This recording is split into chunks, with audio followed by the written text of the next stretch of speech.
राष्ट्रवादी विचारधारा का समय भारत में शुरू हुआ। इसके बाद इस देश में जो भी नीति चलेगी, वो आर्थिक नीति हो या विदेश नीति हो या राष्ट्रीय नीति हो, वो केवल राष्ट्रवादी विचारधारा से प्रेरित होगा।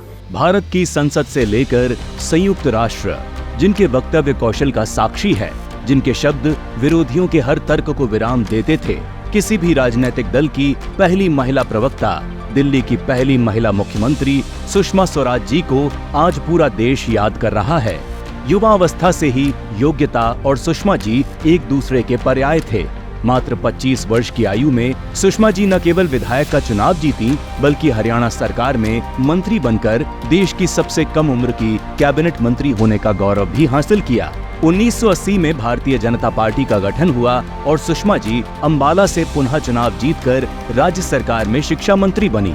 1990 से 1996 तक राज्यसभा सदस्य रहने के बाद सुषमा जी ने अटल जी की सरकार में सूचना एवं प्रसारण मंत्रालय संभाला और लोकसभा में चल रही डिबेट के लाइव प्रसारण का ऐतिहासिक फैसला किया। भारतीय फिल्म को एक इंडस्ट्री के रूप में स्थापित करने का श्रेय भी सुषमा जी को जाता है। 2009 से 2014 तक सुषमा जी ने 15वीं लोकसभा के नेता प्रतिपक्ष का दायित्व बखूबी संभाला और संसद में सत्ता पक्ष भी सुषमा जी का मुरीद हो जाता था। 2014 में देश में नरेंद्र मोदी जी की सरकार बनी और सुषमा जी देश की पहली पूर्णकालिक महिला विदेश मंत्री बनी।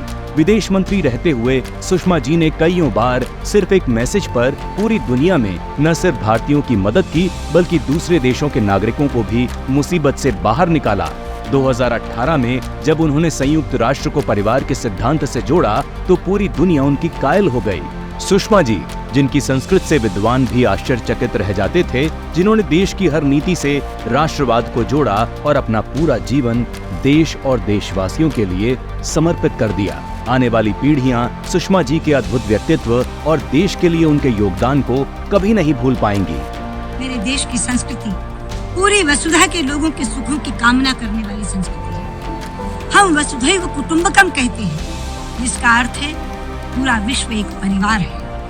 और इसीलिए हम केवल अपने सुख की कामना नहीं करते, हम सर्व के सुख की कामना करते हैं।